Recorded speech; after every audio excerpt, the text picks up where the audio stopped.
I will show you what fellowship in a suffering truly means. Because when some of us hear the word fellowship in a suffering, we begin to think towards different things. But there is a meaning to that word. The fellowship of a suffering is not you committing immorality and then you begin to face the consequences of it. That is not the fellowship of a suffering. The fellowship of a suffering is not you being involved in sin, engaging in unrighteous acts, and you receive punishment for it. That is not the fellowship of the suffering. It is not you doing some occultic acts. You went into some strange means, and now a time comes you begin to reap the repercussion of that which you've done. That is not the fellowship of a suffering.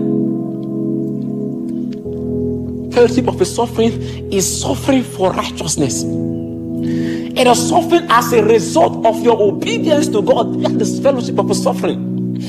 It is suffering that because you have decided to stay true to the promises of God, to the patterns and the biddings of God. You have made up your mind that you will align with that which has been written. That is the fellowship of a suffering. A fellowship of a suffering, it's you suffering because you have made up your mind to align yourself with the consecration that demands for your destiny.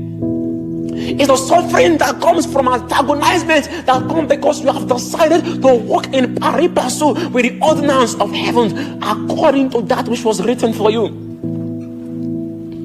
The fellowship of a suffering, it's you aligning with destiny and you making up your mind and saying, I will not compromise. I will not bow. Even though they call me the Holy Mary, Mother of God, even though they call me, you are the one that is just the only righteous man. Your own is just too much. Every other person are compromising. Won't you just even do this? But you said no.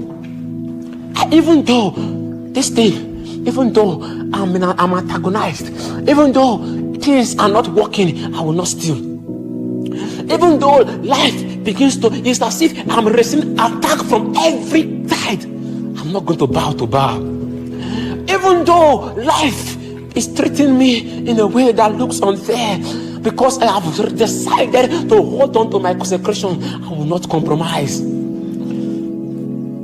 This was what Job said. He said, though you slay me, it is not a language of a man that is just suffering because of a punishment. No, it's a language of a man that knows that even though I align myself with destiny, even though I align myself in holiness, in righteousness and integrity, but even though I do that and I still have suffering attached to